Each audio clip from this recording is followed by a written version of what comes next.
在这儿，我向全国人民下跪了。我就是一混蛋，我太混蛋了！我亲手葬送了我儿子25岁的生命。25岁啊！我今天要说出20多年来藏在我心中的惊天秘密。我这一跪可能会得罪很多的医生和医院，但是为了广大老百姓的切身利益，我跪得值了。中央电视台也曝光很多次了，但是仍然没能引起全国人民足够的重视。作为一个乡村医生，在村里只卖点药根本赚不到钱。为了赚钱养家，多年来我为成千上万的患者随意的输液。就像最普通的感冒，本来多喝点白开水就可以好，其实只要不发高烧，就连退烧药也不用吃。但是我几乎都给他们输液了，而且输的就是那可怕的抗生素。可老百姓不懂都以为感冒就是炎症引起的，根本不知道这流行感冒那都是病毒性的，也更不知道抗生素根本就不管用，还严重的伤害身体。最让我懊悔的是，为了让那些质疑我的人相信输抗生素管用，连儿子感冒时我也给他输抗生素，这不造成了他从小体弱多病。我真是太混蛋了，是多年抗生素的积累，侵蚀让他患上了癌症。还有这农村所谓的充血管也是骗人的，有血脂高和心脑血管疾病的，一到冬天他们就找我给他们输液。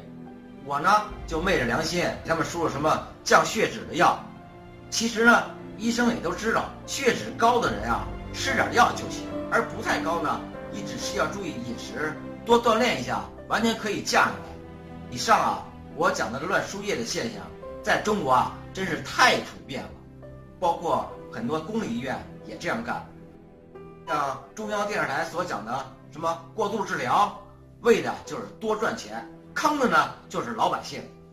这次儿子在北京一家私立医院治疗，把我多年的积蓄30多万全部花光了，还背负了债务。最后我找到302医院的一位好心的大夫，由于这肿瘤太大了，儿子也确实是疼痛难忍，大夫说他活不了1个月了，就赶紧回家了。回到老家听邻居说，山东高唐县有个国家新农村社区叫金地名院，就是原来的陈堤子村。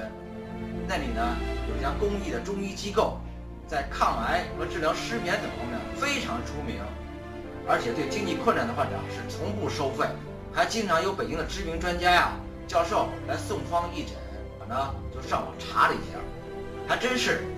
去年国家卫生部领导和国医大师也都来了，山东卫视还报道了，我就带着儿子过去了。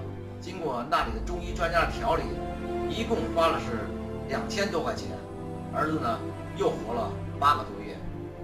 最重要的是，儿子在这8个月里没再疼痛难忍，直到闭眼也没受罪。连302医院那位大夫都说真是创造奇迹了。我在这里呼吁，请求全国的医生和医院别再昧着良心草菅人命，赚取老百姓的血汗钱了。他们的钱也是来之不易的，他们的生命应该得到尊重。也请国家出面狠狠地治理一下，他们这是在犯